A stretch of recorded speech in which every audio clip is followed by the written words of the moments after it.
It's Good Friday, in case you didn't realize that. It's funny, I see Deb Ricker in there, and it reminds me of back when I was a kid. And I'm sure a lot of you went through the same thing. As a kid, you had one white shirt. That was it. One white shirt. And you only wore it on Easter, Christmas, and maybe Thanksgiving. But Thanksgiving was kind of close to Christmas, so you know, if you stained it, you were just out of luck. And of course, we had a family of 4 boys, and Mom had to buy one new white shirt every year. Didn't matter, had to buy one new white shirt every year, because you would hand your white shirt to the next person, to the next person, to the next person. I just remember growing up that white shirt story, and you were allowed one a year, and it was the new one, and the oldest guy got the new one, and everybody else handed down.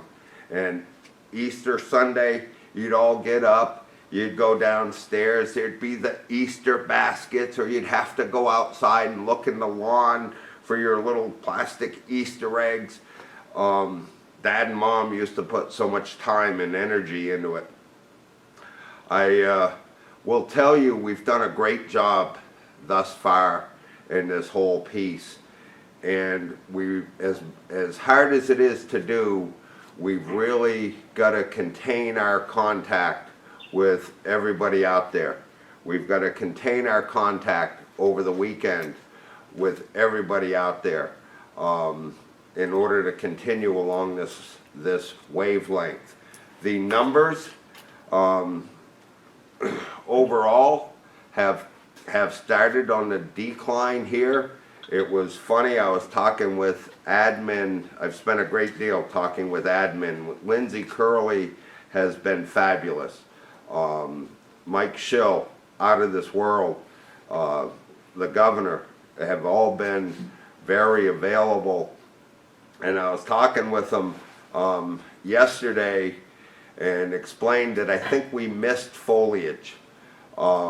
If you have ever had those foliage days where you go out and you say, gosh, boy, foliage is going to be great this year, and we're going to see all these brightly colored leaves. Look how beautiful they are today. And then 3 or 4 days later you look and the leaves are starting to fall. And I think with this COVID thing, and I could be proved wrong, but I think it happened a week early. The spike happened a week early. And I think we're on that downhill climb. The numbers are showing that. So I think if we buckle down, work hard over the next week, we could very well be back out on that road, back doing what we believe and what we want to do, versus this shuttered, safe home, safe stay process. The Good Friday, I want to welcome you all again. Thank you for coming. Thank you for participating.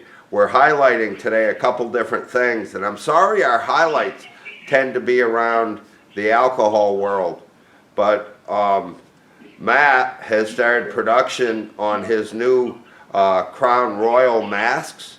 As you can see, he's as fast as he can finish a bottle, he's making another mask for you all. So if you're looking for a Crown Royal mask, provide Matt with a bottle and he'll certainly make you another one. Everybody, it's really hard to hear you with a lot of feedback. Okay, I will mute it out here. Thank you. Does anybody have a question or a comment before we get going?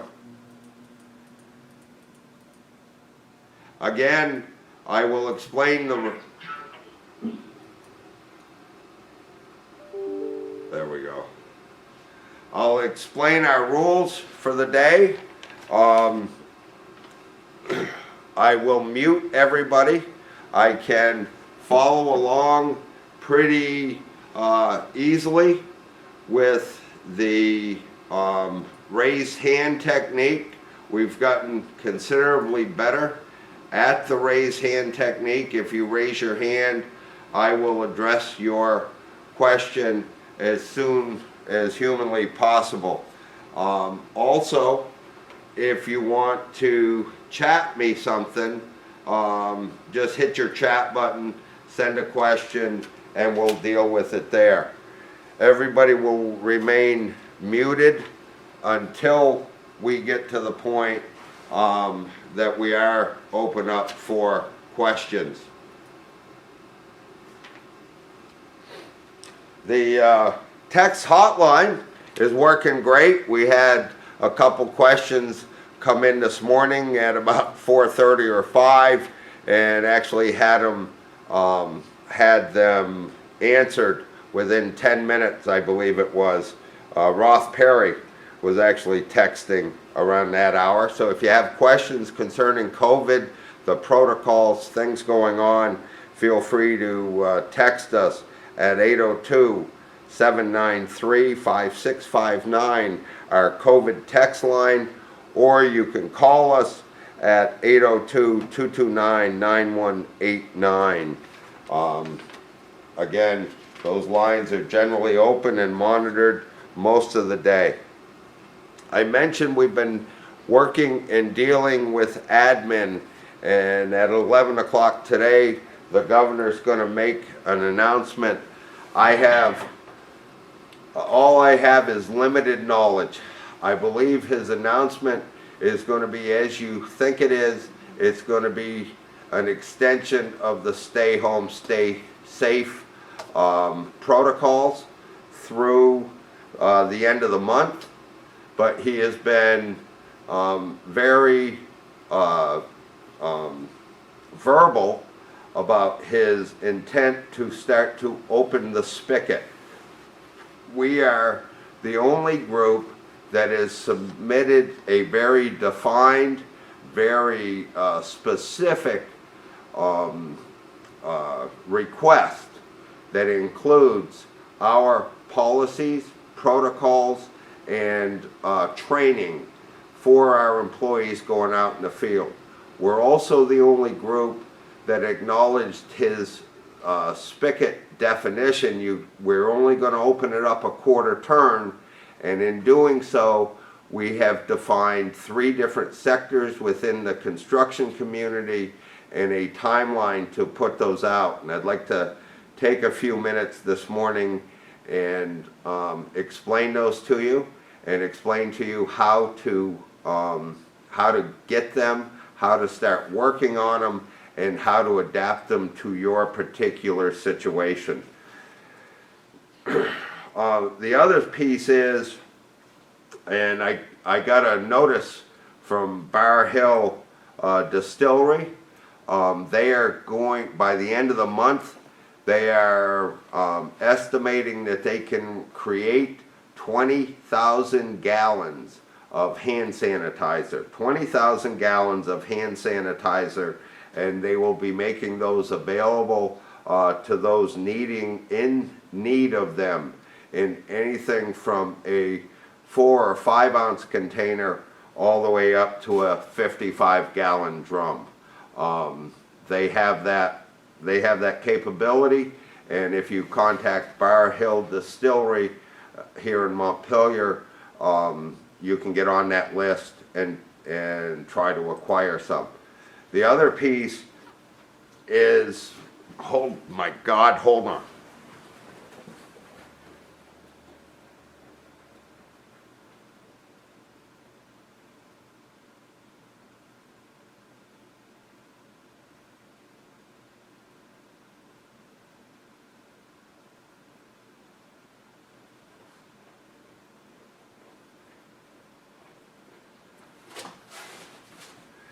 We have acquired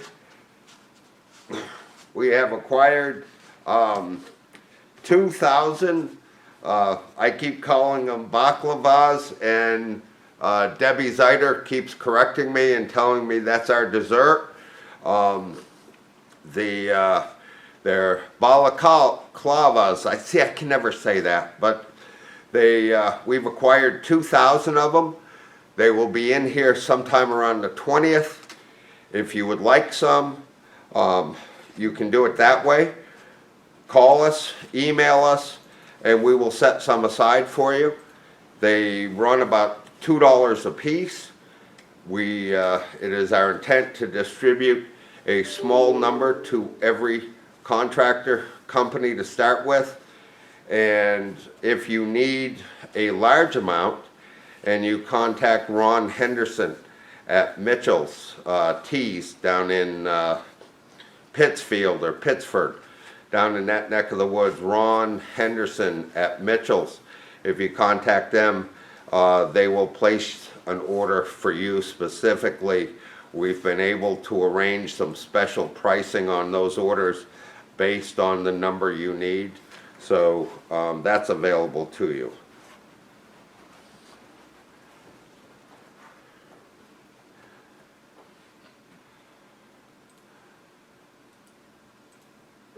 Yeah. Wow. Any questions there? Yeah. Yeah, I've got.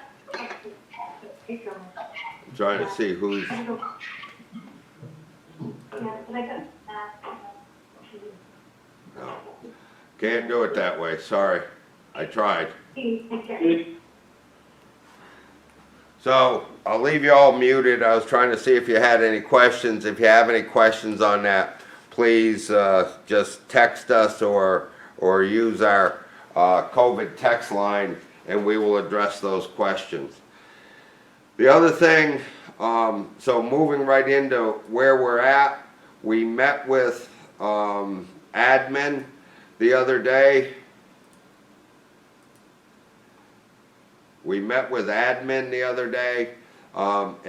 And submitted our plan. Submitted our plan for response. It is pretty straightforward. We're requesting the right to start working.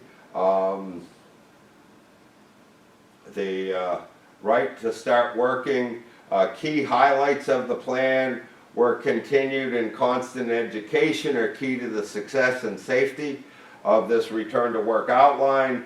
Mandatory COVID training. Mandatory COVID training will be incorporated into each one of us returning to work, and we've put that in place. I'll discuss that a little bit, and then we'll practice social distancing. And I actually had a great team that helped put this together between TJ Kingsbury, Pete Kelly, Rachel Fitch, gosh, I'm going to forget the other two, and I'm sorry about that. But we've had a great team of 5 contractors out there that helped us put this plan together and put this letter together. We met yesterday with Lindsay, yesterday afternoon, and presented it to her for her to take to Public Safety, Department of Health, and the governor yesterday afternoon. We felt very positive about it. She left on a very positive note, and she said she'd get back to us today, hopefully before lunch. She would let us know where we're going. So we submitted this plan. If you notice, within the plan, we referenced increased provision of encouragement of additional PPE, including facial coverings where necessary.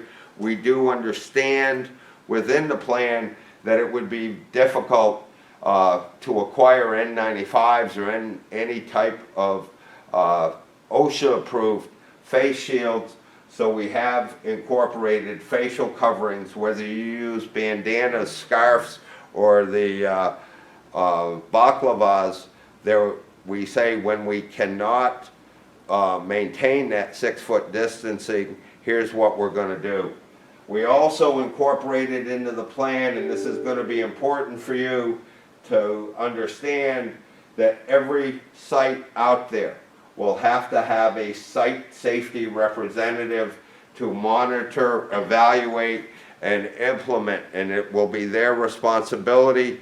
And it can be a super, it can be a foreman, it can be somebody with other jobs, but they are going to be the pivot person to monitor, evaluate, and implement all recommended safety practices that we've included or incorporated into this plan. I see Norm James just joined us. Norm, how you doing? We've brought in people from our past, people from hopefully our future, to assist us in putting some different parts of this plan in place and to make sure that we're doing the appropriate things. The last thing we want to do is to be allowed to go out there, and I'll tell you what I believe the date is going to be. The initial date, I'll reference it in this document, but I think the initial date is going to be right around the 20th, about a week from now. Right around the 20th, within the plan, we recognize 3 distinct sectors and 3 distinct risk or exposure factors that happen out there or that we have out there. And one of them being the heavy civil, 100% outdoor work. It would be your excavation, concrete, steel erection, paving sector. That's got a very low risk that's been assigned to it. Your commercial residential, generally taking place outside of a closed space, whether it's excavating concrete around a place, doing siding on the building, doing some HVAC work on top of the building, material processing, but outside residential and commercial work. And then finally, the third one, which we established as a moderate exposure, is the commercial residential inside. And one of the things that admin looked on very favorably was coming from Rachel and Pete, was the ability to turn and say, you know, if we're able to do this, we can arrange for people to be isolated in 1 person per 100 square feet.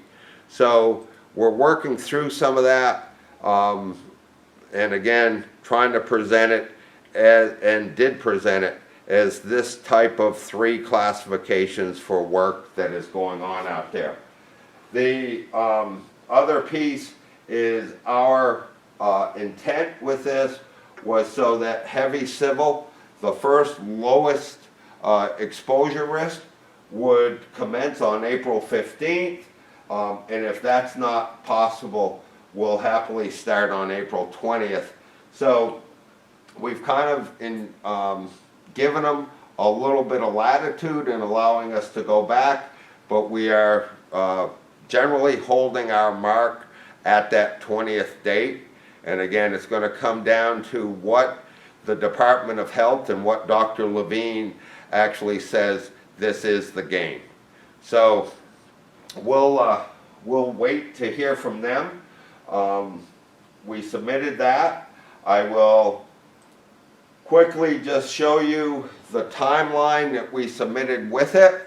The week of the 20th, we would notify people in Section A, return to work, mobilization. We provide, AGC right now is ramped up to be able to provide COVID training to the supers, to any field personnel that you would like.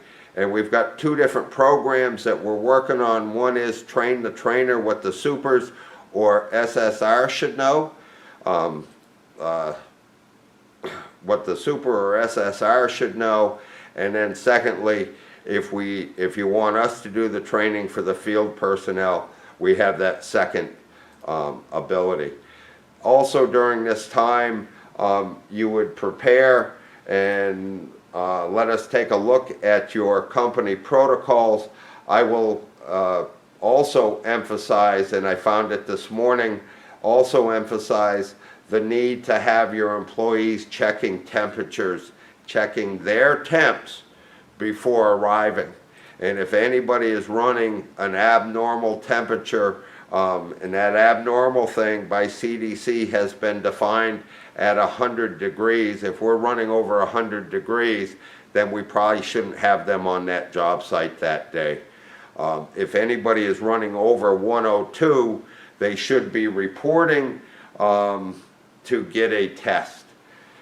Also during this period of time of the 20th, for those people that need it, you should probably be calling for your dig safe tickets or get those going. Next, at the end of that week, the week of the 20th, we will have a special time set aside to meet with those people that have started, evaluate that program, and do whatever or offer whatever mitigation techniques that may be necessary. So that's our thought on week 20.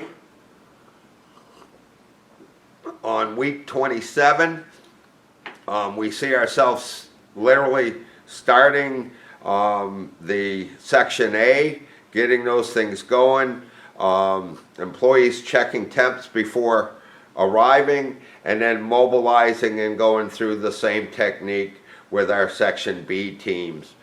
And again, at the end of the week of the 27th, we would evaluate that.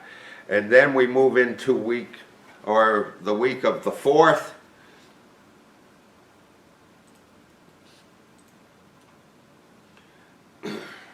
And within that week of the 4th, we would have, the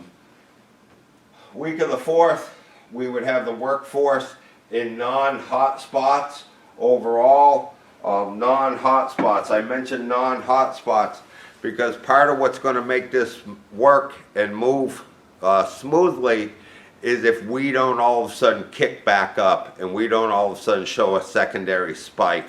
And I'm just going to tell you, if I were a contractor, the last place I would want to be in right now is Chittenden County. Going into Chittenden County to work is working in a hot spot, and that's going to be difficult to justify until they get that hot spot down a little bit. But it is our hottest area in the state, and if we've got to negotiate that one hot spot away in order to get everything else going, we certainly will. The week of the 11th, contained workload, evaluate those hot spots, staggered workforce in Section B, and Section C, limited isolated teams start, employees checking temperatures. Again, prepare for work, make sure we all understand one person per 100 square feet, and we start traveling freely across the interstate. Prior to, on the week of the 20th, I believe we have essential travel across the interstate, but here we start to travel freely, and again, every week on Friday we'll evaluate what we're actually doing. So that's our time frame and our plan. I will open this up. I'll try to open this up to a few questions. Let me just try that. So your mics are live, and I will let, if anybody has a question, your mics are live except for Brent Tewksbury's. His is the hot one that's out there. If anybody has a question, please feel free to ask a question. Your mics are live and you can turn on.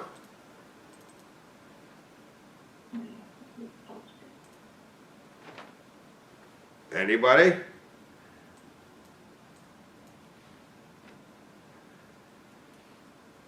Okay, we'll keep moving forward then. If you do have a question along the way, again. Richard. Yeah. Carroll Concrete. How you doing, man? Good, how are you? Happy Easter. You as well. Just a question on the first, the rollout of the first week there. Are you suggesting that week one we implement the training, but we're not on site yet?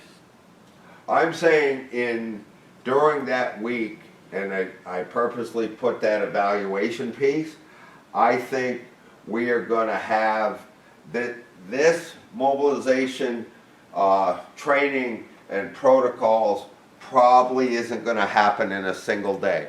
I see that taking, just simply between company safety days, what we're trying to do and how we're trying to get people out. It was funny, I was talking to Tim Cole the other day, and he said, this rollout generally takes, in a good year, takes us 3 or 4 days to get our company or our employees back out in the field, ready to work and to have the equipment there necessary. We allowed the week to do so with an evaluation process built into it, so that if you're up and ready on Wednesday and there's a need, then we can roll out on Wednesday. And that is the interpretation of the way we submitted it, and it was explained as such. Does that help answer that?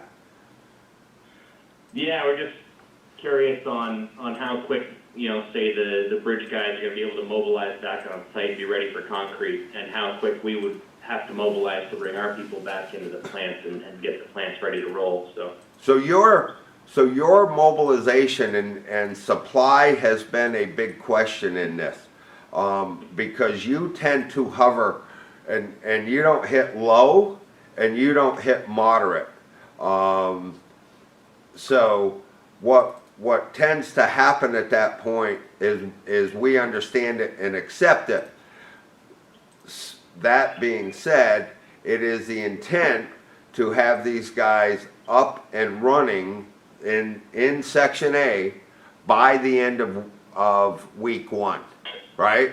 So your mobilization on the supply chain would actually occur during this same week, and being prepared to service those orders that we can see coming down the pike.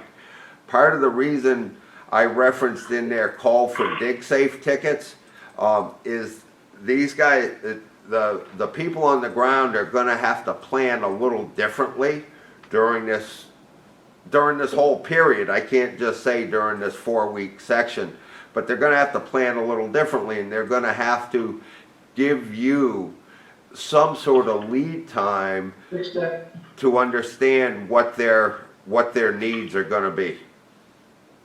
Make sense? Certainly does, thank you. Thank you. Anybody else with a question right there?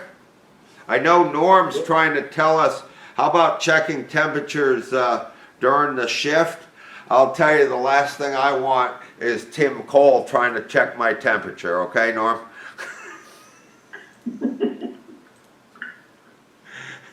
Hey, Dick. Yes. Mark Nicholson. Hey, Mark, how are you? Great. What are people using for the temperatures? Is there a supply of the guns out there or something, or what do you recommend? Or I'll tell you, and that's why I don't want to put it on our back.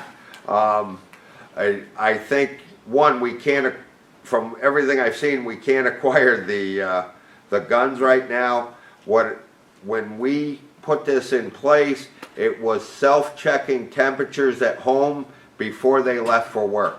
So it was actually on the onus was on the employee to check that. okay, thank you. I know that's not a great, and seriously, that's not a great system. And Monday, it seems like a year ago, but Monday when we started going through and discussing this, I looked at acquiring, 1, 20, 50 of these ear guns or these head guns, and they just aren't, you can't find them. Just can't find them. So that's one of the reasons why specifically worded employees check temperatures before arriving. So the onus is not on us. Thank you. Okay. Anybody else? Deb, how are you? I'm good, how are you? Good.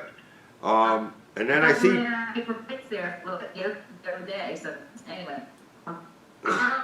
We've given our employees, those forehead bands, the thermometers that you. Yeah. That way. are we talking about this? You're fading in and out, but I think you're talking about these things? Thermometers. Oh, okay, yes. The paste on bands on your forehead, yes. What's that? Okay,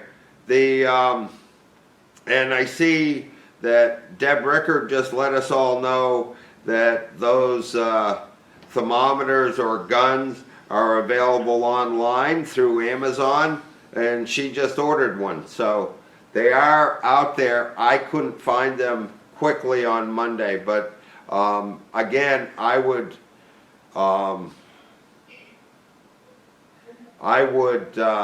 recommend having your employees check those.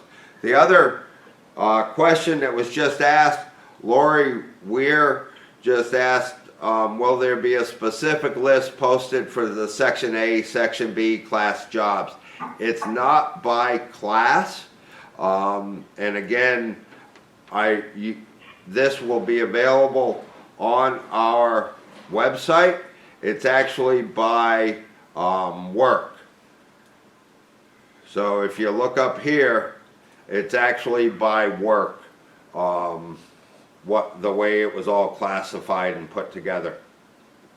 So that's the best answer I can get you there. I tried to keep it, TJ Kingsbury, Pete, Rachel, the whole group there, tried to keep it as liberal or as interpretive as we possibly could, so as not to disrupt the different three classes. So, thank you for that question. Hey, well, just really quick on the temperature thing.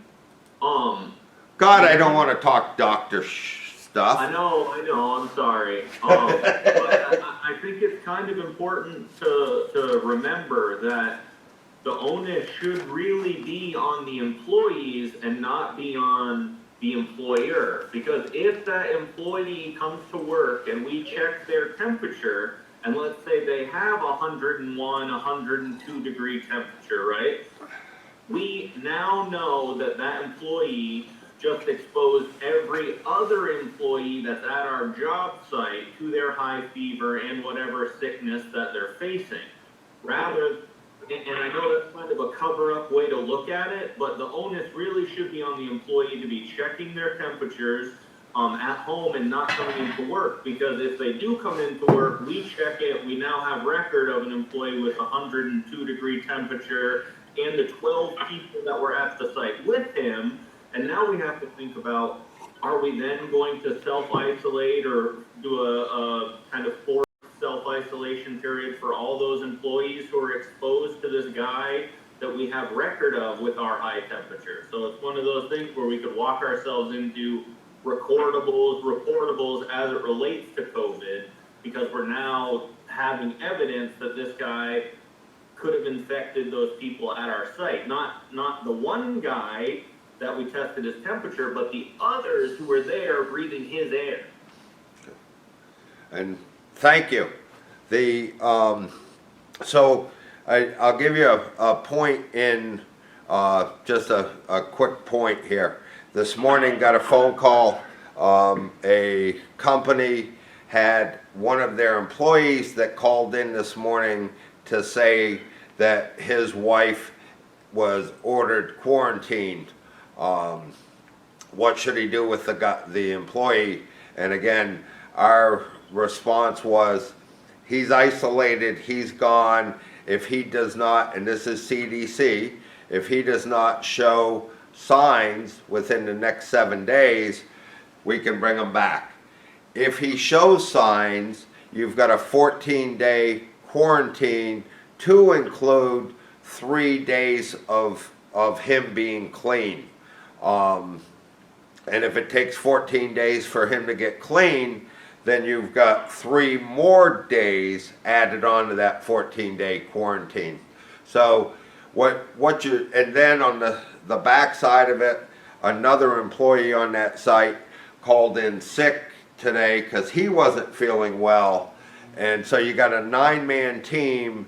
In the matter of 20 minutes, they lost 2 people off that 9-man team this morning. And who knows, as we said, who knows what's going to happen on Monday. So I do think it's important that we be very diligent in how we handle this, as well as I think it's got to be the employee's responsibility to let us know if they're running a temperature or if they're not feeling well. And we've got to be very disciplined in saying, that's it, you can't, we don't need you today. So, thank you. Hey, Dick, it's Ray Ricker, I got a question. Hey, Greg, what about, let me just ask a quick, let me just try to answer one, and I'll jump right there. Somebody asked about the employees who are reluctant to go to work because of their apprehension of the presence of COVID-19. And based on the governor's order and the extension of the order, and it's going to be based on our their acceptance of our protocols and whatnot, we then take them off unemployment and let them know the job is there, and if they want it, they're supposed to be returning, and we go through, and that's part of the reason to go through the training and the mitigation techniques that we are using to ensure everybody's health and safety out there. Good question. Greg, go ahead. I missed the very beginning, and I'm hearing some of the questions asked, and you start to tread down a slippery slope from a liability standpoint. Is this document going to be a legal document that we have to follow? Or is it a guideline that's suggested and that we're all have it in place as good faith? What exactly is the intent of AGC in submitting this to them? I mean, I think it's a great thing, don't get me wrong. We're already using one almost similar, something we're a little stricter in some areas, less than others that you have in your document that we're comparing now. But from a liability standpoint, talking with attorneys, this gets real slippery fast, and putting the employer in a liable situation. So I'm curious what the intent and what you expect this document to be. I just slipped right off my chair there, Greg.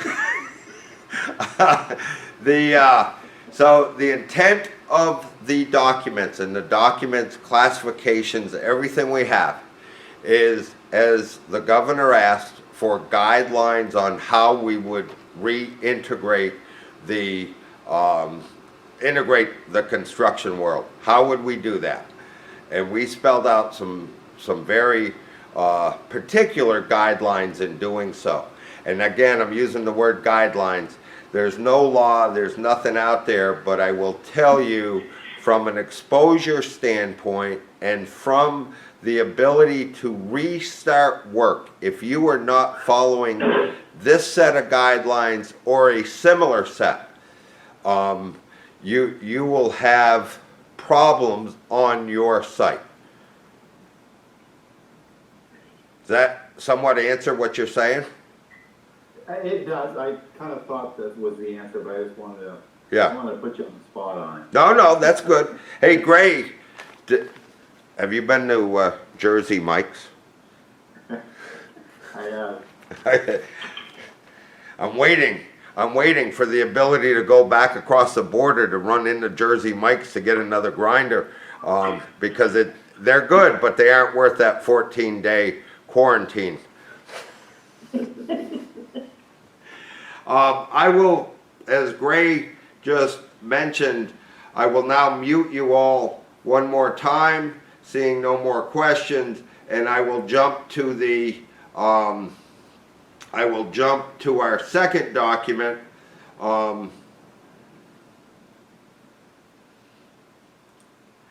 which is the actual plan itself.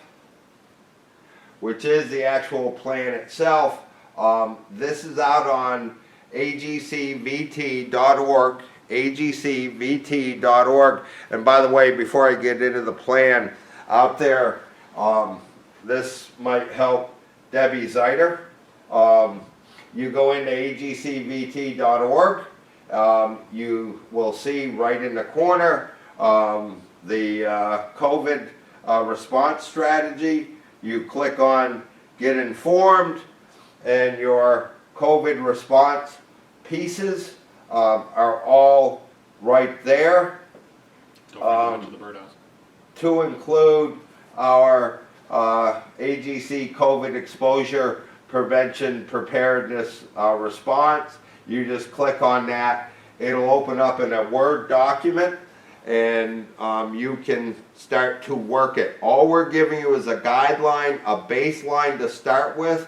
If it's going to be your call on that, but one of the calls that's not going to be able to be made is everybody working out there in section A, B, or C will require, and I don't care if you're in the ski industry, construction industry, restaurant, lodging, manufacturing, every employee on the ground will be required to go through some type of COVID training, and every business on the ground will have to have some type of COVID guidelines, policies, protocols, and type of things in place before they're allowed to open back up. So just make that clear. It is fully available to you right there. And as long as we're here, I want to remind you, for you people that are participating on the 20th, we are accepting pictures on the 20th for your birdhouses. If you're building birdhouses with your kids, your grandkids, whoever it is, we're accepting pictures of your birdhouses. There's two styles, and again, there's 5 $50 gift certificates available. And remember, this is an educational piece. You teach them how to add, how to use tools, how to cut angles. Again, a very nice little contest we got going here at AGC, and there's 5 $50 gift cards to Home Depot on the mark for that. From there, I will jump into the plan. We spell out who it is, your understanding of what is going on. It is based on information that is available from the CDC and OSHA. We have based everything we've done on that. It clearly spells out the three different types of construction that we tried to address. I will remind you that the supply chain probably fits in that somewhere between that first and second level within there.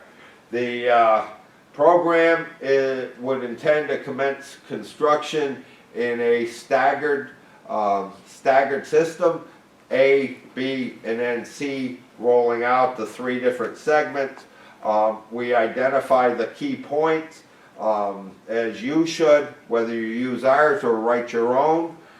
We identify the key points there and go through the different mandatory training that they asked us to put in place. We also address the personal hygiene, and we got a picture in this morning of a hygiene station that's been put on one of the critical sites. Yeah.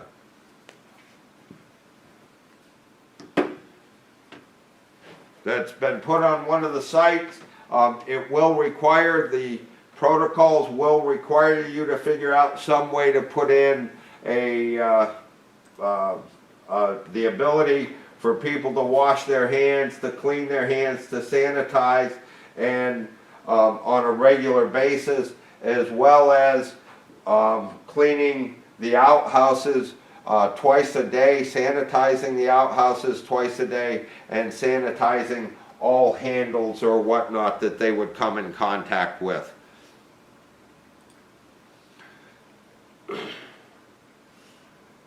We would practice social distancing, again, increased encouragement of additional PPE, and we purposely did not use N95s at that point and used the facial coverings where necessary.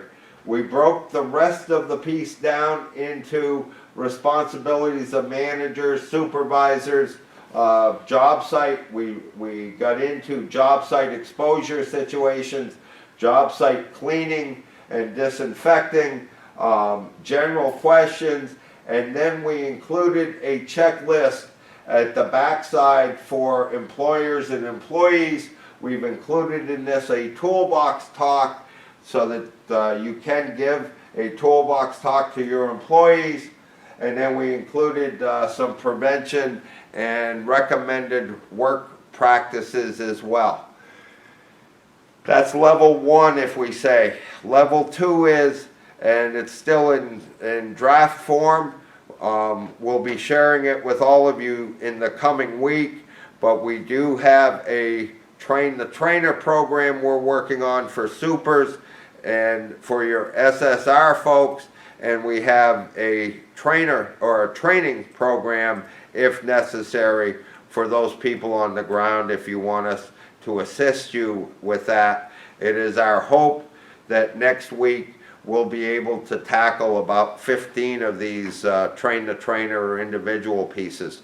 The other thing Matt just tried to signal to me is the governor's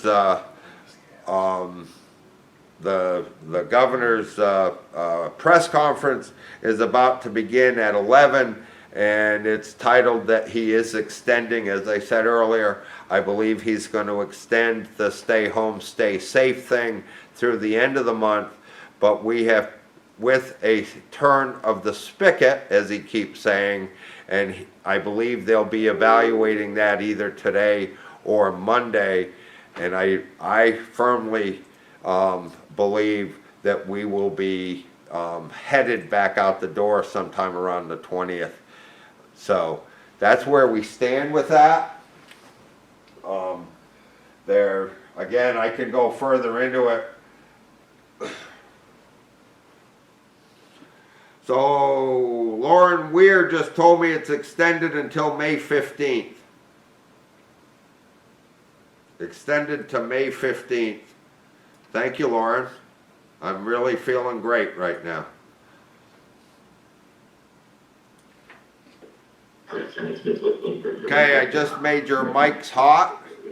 I just made your mics hot, so nobody say, oh shit.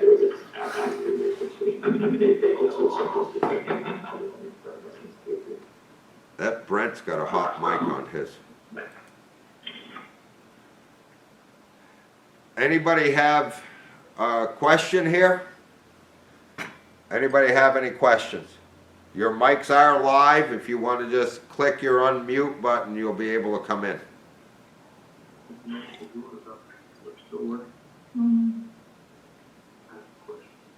Go ahead, ask the question.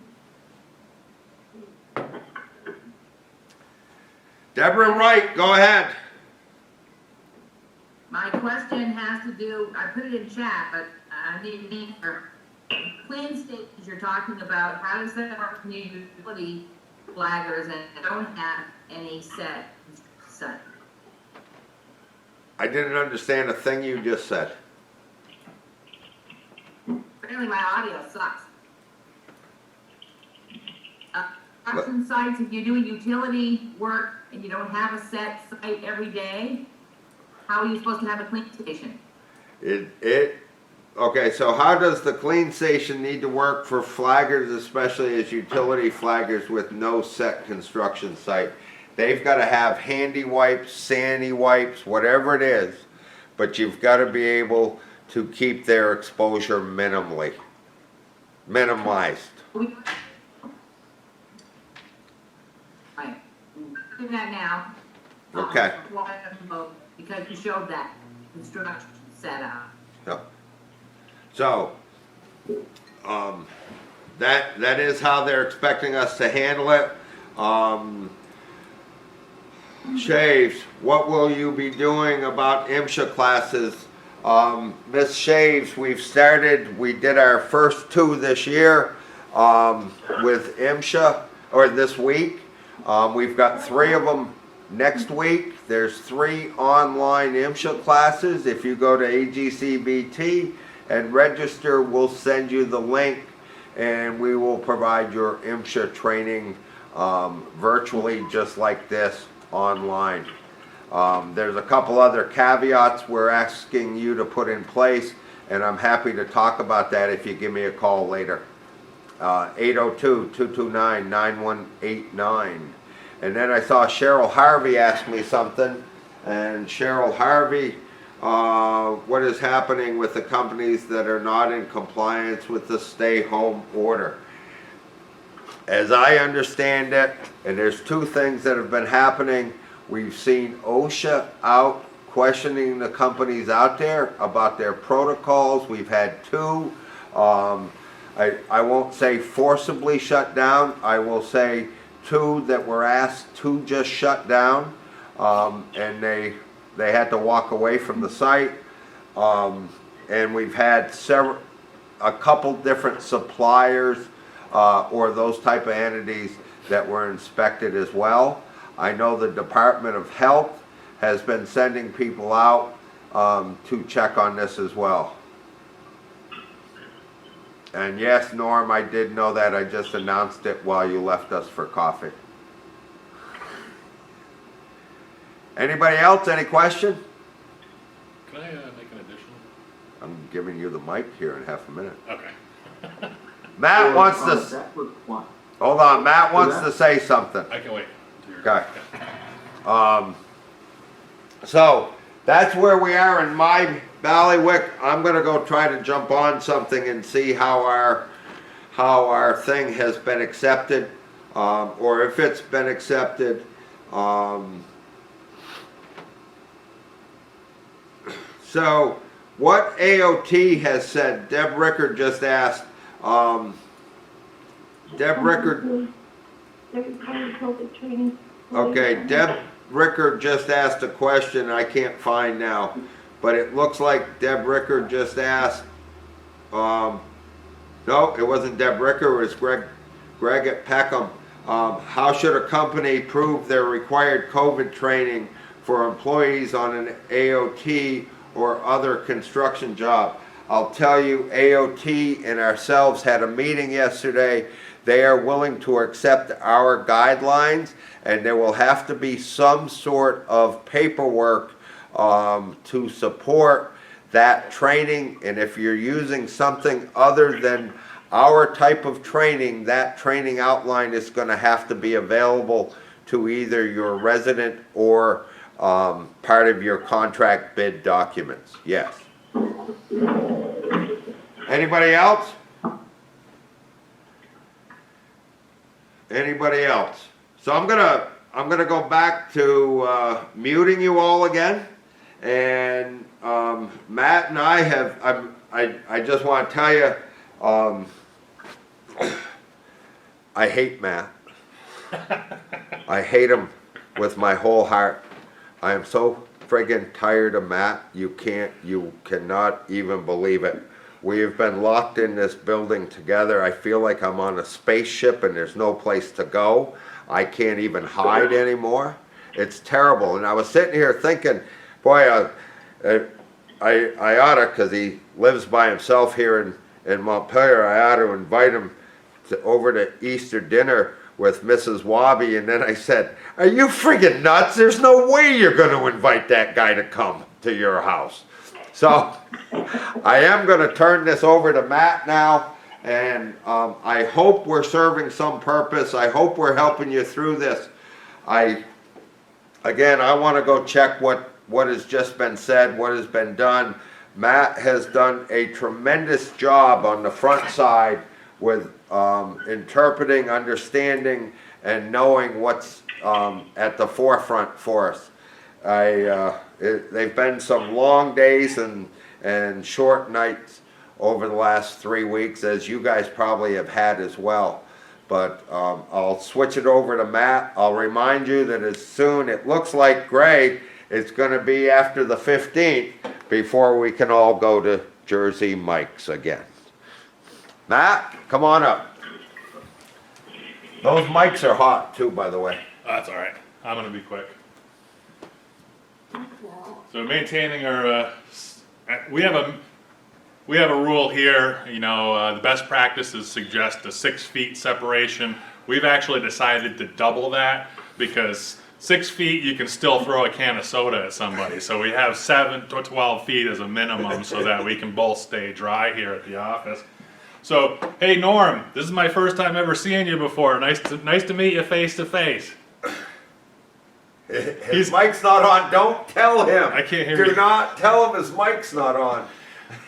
All right, so Your line down there, that circle, all the way to the right on Yep. the bottom, okay. is your document. Okay. Okay? I'm probably not going to do that today, but That's fine. so anyway, as I was just discussing with Richard, I had a document that I was going to go over with you all that talked a little bit about what's going on in terms of, you know, our progress with this, which has been overwhelmingly positive. But I think you probably would be better well served listening to Governor Scott and Dr. Levine than listening to me, a government affairs specialist. So I'm going to recommend that everybody jump on the call or jump on WCAX, jump online and check out the governor's speech. He typically is going on about 5 minutes past the hour. But I did want to just address 2 questions really quickly before we get going, because the 2 questions very much had everything to do with each other. And one was the question from Norm James regarding, you know, what do you do in the situation where someone feels unsafe at work? And then I believe Gray's question, it was Gray's question relating to why is this document exist? Are these guidelines or is this a law? So really there's, you know, these things are connected in a number of ways. For one, the guidelines are we're putting that together so that we can share that with our leaders that are out there, and hopefully they see that we have a plan. The other side of that connects your 2 questions. So recent legislation was passed that changed the way that unemployment benefits work and changes who is eligible for those benefits.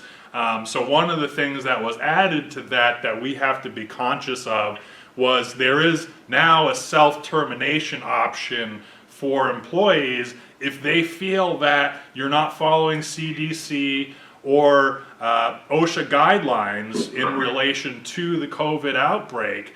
They can self-terminate and they will be able to collect unemployment. So the purpose of putting this document together was twofold. 1, so that we can show the governor that we have a plan, and 2, so that when our staff comes back, we have a relatively uniform principal guidelines that were put together specifically using OSHA and CDC guidelines. And it's really, this is a way for you to show your staff that you have taken these steps. You are putting them through training. You're doing all of these things so that they feel safe and that they can come to a safe work environment. So I just wanted to connect those 2 questions because they very much are the same answer. And it's, you know, we want to let our government know that we're doing the right thing, but we also need our staff to know that we're doing the right thing so they feel comfortable at work. And with that said, we're about to hit 11 o'clock, so unless there's any questions, you're all off mute. I want to come back. All right, I'm getting out of the way. Richard's going to close this up. Thank you all. The reason they extended is we spiked today. If you people, if anybody doesn't follow if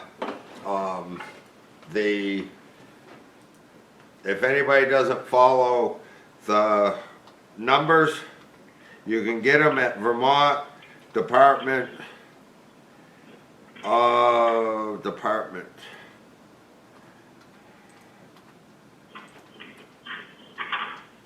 You can get them at Vermont Department of Health. Where is it? Vermont Department of Health. Let me try there.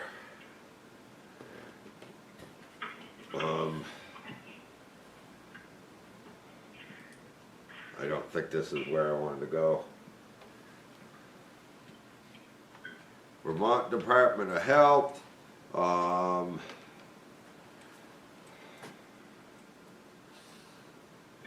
quickly. Scroll up. Hey Dick, while you're doing that, the trainer class, is that gonna be an online class that you guys will be letting us know about, or Yeah, it's, hey Mark, I'm not coming up to see you. you're not? That's okay. Okay. Joe's Pond, you got a couple inches of snow, you don't wanna go there. Okay, no, that's what, that is the, thought, both the train the trainer piece and, the, individual piece will be, online, just like we're doing here, just like we've been doing our MSHA courses. Everything will be right there. Current activity, what gave us hope in this whole thing was when you looked at the graphs. When you look at the graphs that and what they were showing this week was we had a downslide from the weekend. We had 52 that went to 31 to 32, 30, 23 yesterday, and today we spiked with a 51. Again, as you look at that map in the center of your screen, you can see the hot spot being Burlington. We also added another death today, and for some reason, Brattleboro, Windsor County is also adding cases rapidly down there. So where we're looking at our hot streak is across that western border. They all added numbers overnight. And I imagine that is what's influencing the health department's recommendation that we extend this out a little longer. I will be working again, talking with Department of Public Safety, Department of Health, and admin here shortly and try to get some feeling as to what our dates and numbers are going to be. Any questions real fast? Doesn't have to be real fast. I hope you all have a safe and happy Easter, as happy as it can be without family around. Don't stain your white shirt. You got to save it for the next holiday. That's what my mom always told me. You only get one. So you all have a good day, and we'll talk to you later on. Thank you all for coming today. Again, don't. You too, Richard, happy Easter. Happy Easter. Happy Easter. And don't feel bad about texting or calling us here. You got our numbers. Thank you very much for joining.